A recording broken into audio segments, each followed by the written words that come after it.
One of the beautiful things about being on a cruise such as Destination 613 is you get to reconnect with some very special people that you haven't seen in a while. I'm referring to Rabbi Laibel Wolf, who is a very well-known lecturer. He's a book author. A book called Kabbalah deals with spirituality, deals with Judaism, Chassidut, and a pleasure to be with you here on the sea. So welcome, Rabbi Wolf. Thank you so much. So nice to see you again. So you're relaxing, because this is your guest, but you're speaking, right? Yes, I'm doing a couple of guest spots here. It's not possible for a Chabadnik to be somewhere and not make a contribution of some kind. But I can't call you a Kabbalist, right? Even though you write about Kabbalah.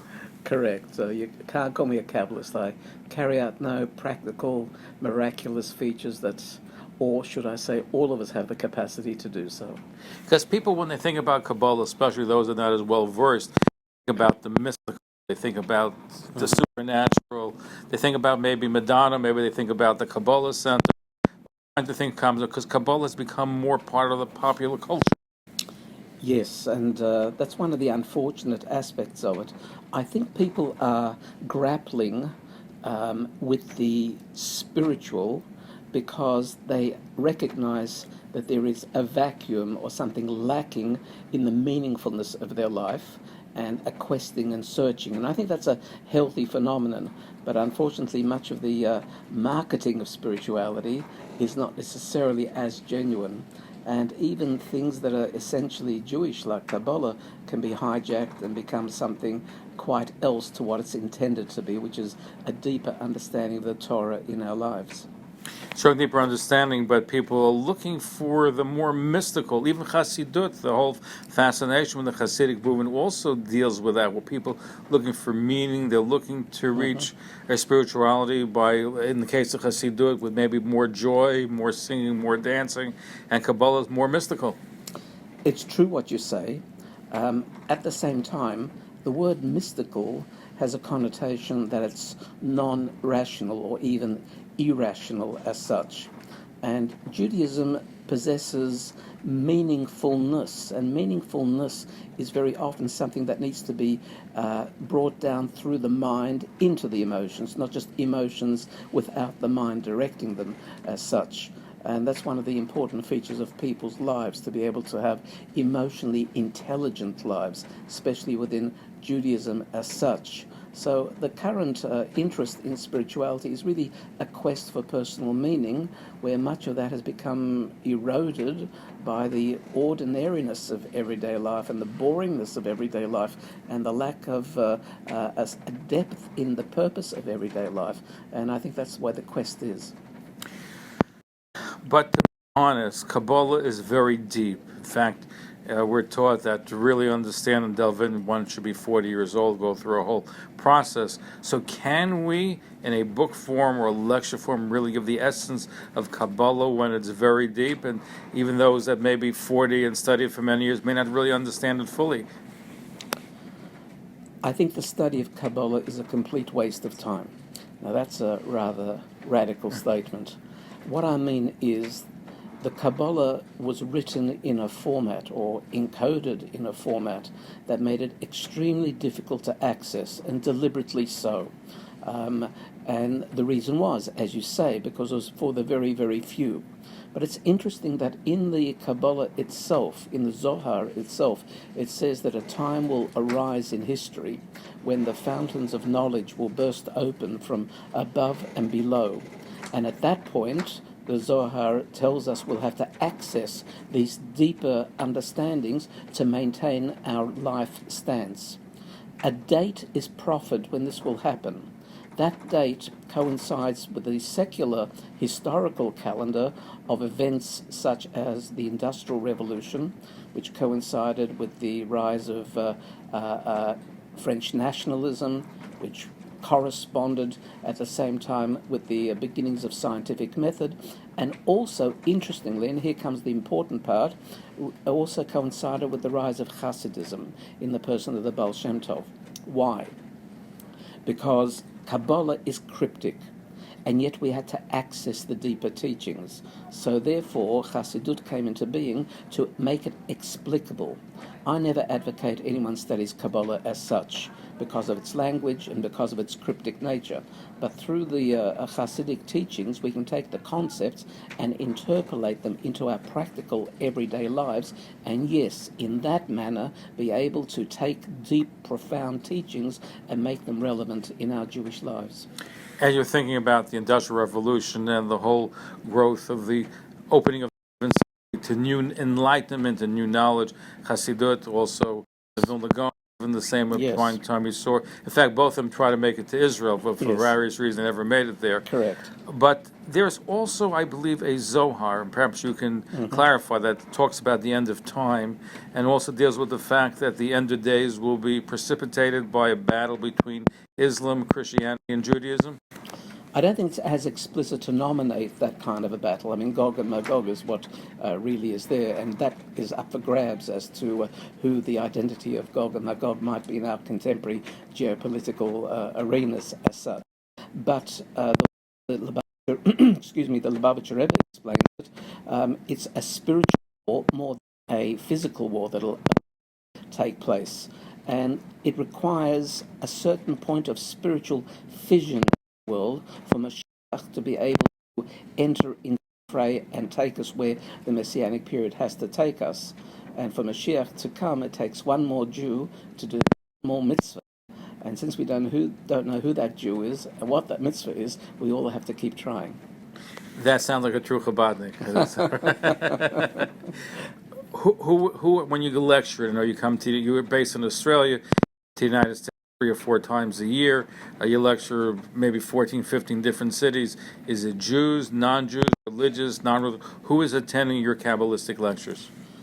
The profile of my audiences tends to be almost exclusively Jewish people, but people who are not particularly close to their roots, fairly uneducated, however, have a sense of curiosity about their Judaism, and at the same time are prepared to investigate and search it out.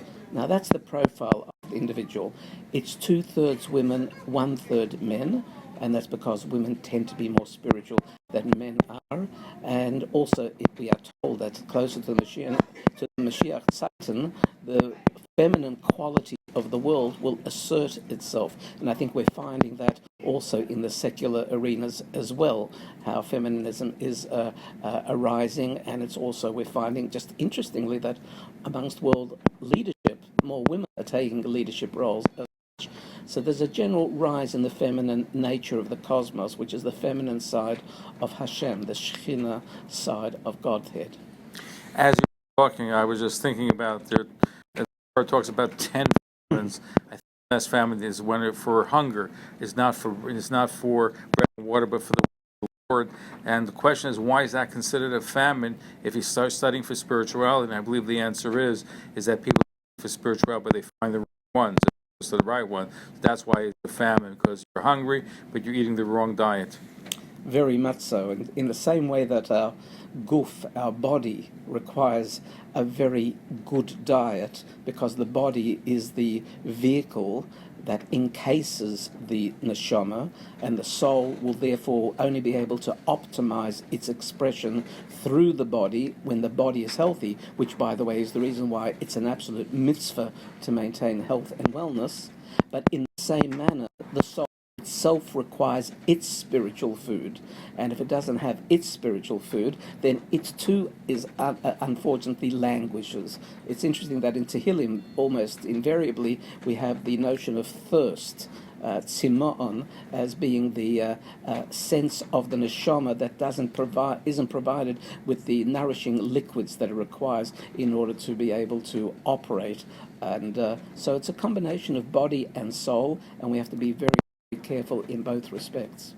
Rabbi Laibel Wolf is our guest, a well-known author. His book is called Practical Kabbalah, and we're looking at Kabbalah mysticism. You mentioned a few moments ago regarding feminism and the fact that to this day and age, 2/3 of women are more spiritual.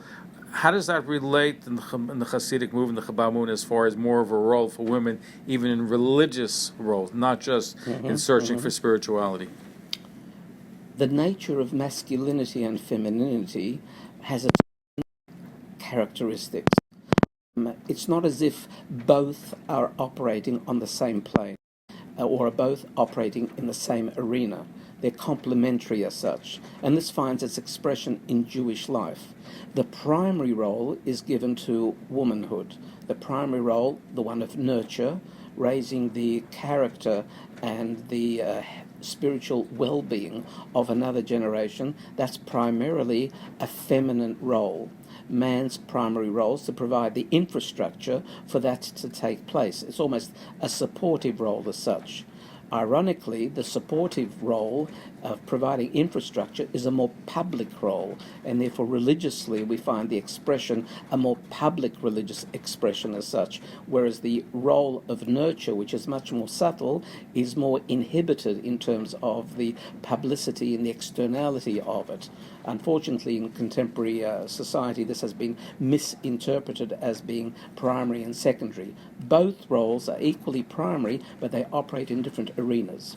Finally, to answer your question more specifically, because a woman primarily is the nurturer, she's been endowed with the spiritual wherewithal to be able to do that successfully. Man, who's the infrastructure individual, doesn't have as high a quality of spirituality inherently within him, and therefore man has the obligation to practice that, to be able to bring it to the fore. And interestingly, the synagogue arena is the arena where he practices the mindfulness of Judaism as such. So it's very often that it's the public nature of masculinity that's apparent in the synagogue. But in terms of the overall Jewish life features, womanhood by far has the superior role. But today we find that even in very frum circles, more women are going to shul. You look in the more modern Orthodox world, you find women taking upon more of a role. In the Hasidic role movement, actually Chabad's unique because you have the shliach and his wife. They play the shluchah. They really have almost a very equal role. Absolutely. So that's not so. That's a little bit in the shul, but do you see more involvement of Hasidic women in the Hasidic shtibur or Hasidic shul? Generally not, but on the other hand, I think it's a very healthy feature, and I think that it's a natural outgrowth of femininity being able to, or seeking to, express that innate spirituality more profoundly, and I would like to see it encouraged more and more. How should it be nurtured more by the Hasidic community? I think that there should be a much greater sense of women operating within teamwork and public arena to try to reform Judaism in its wider sphere so that Jewish women and Jewish girls are able to have a greater influence in terms of their roles as spiritual nurturers, physical nurturers as such. I think there should be a more public stance that's taken and a greater encouragement of taking those roles in a much more profound manner. Madonna and the Kabbalah Center entered the public lexicon. It's popularized Kabbalah to a certain degree. Are you sure you get a lot of questions? People asking you about Madonna, the Kabbalah Center. What do you tell them? I think that everyone who seeks spirituality will find a pathway. And it's inevitable in a world of public marketing and in an arena where all knowledge is accessible to such a wide grouping of people that non-Jews will also discover a Jewish spirituality, and especially a profound one. And I'm not surprised that people who are in the world of the arts and people who are in the world of public presentation, like show business, actors, actresses, there's a certain emptiness in their personal lives which they need to fill in terms of their spiritual dilemma in life. And I think Madonna is an example of that. Is it appropriate? No, of course it's not appropriate, because the truth of the matter is that there are 70 different soul systems in creation. Jewish is one of them, and each one has its pathway for its spiritual inherent diet that it needs for its health and wellness of the soul.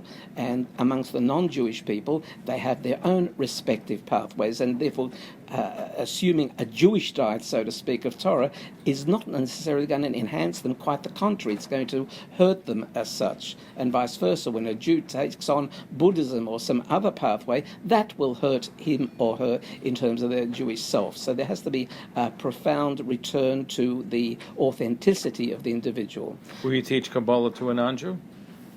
There are areas of Torah that needs to be taught to non-Jewish people, Sheva Mitzvos B'nai Noach, and if they are taught at the deepest level, that's fine. There's no reason why they shouldn't be taught at the deepest level. Would I open up a Sefer Zohar and teach it from there? No, but I will take the most profound aspects of Torah as they relate to non-Jews and be very prepared to teach them that. Practical Kabbalah is one of your most popular books. Is there another book in the offing? There definitely is, but let me just add a little historical note. I didn't choose the topic. I didn't choose the title for the book. In fact, I didn't want the title to be Practical Kabbalah because the words Practical Kabbalah, Kabbalah Ma'asit, in Judaism has a connotation that is quite different. And the book really talks about the nature of human personality and how Chassidut explains it. But when I said that to my publishers, Random House, the editor said to me that, well, just a second, Rabbi Wolf, we know our business, we know what's going to sell books, and this title is going to sell your book. All right, so, publish. So you made a practical decision. I made a practical decision. I had no decision, no say in it whatsoever. When you deal with Random House and you're a first-time author, you don't really have too much leverage. The book that I'm working on currently is to take 24 hours of a Jewish person's life and provide them with the most profound spiritual mindfulness elements that takes them from the moment they wake up right through to the moment they fall asleep. How to wake up, how to dress, how to eat your breakfast, how to be able to move into your workplace, and all these different features, but in a very Jewishly mindful manner. When will this book be out? I'm hoping it'll be another year it'll be published. Random House? If they have me, sure. If not, be another random publisher? My contract requires me to at least let Random have first chance to publish it. It was a pleasure. Thank you for joining us. We look forward. It's been a long time. It's been many years since we had you on the broadcast. We hope we'll get you on more often. God willing. Thank you very much for the opportunity. Rabbi Laibel Wolf, author, lecturer, and his main book was called Practical Kabbalah, but as you heard, there's other books in the offing and should be out very, very soon. Thank you. Thank you very much.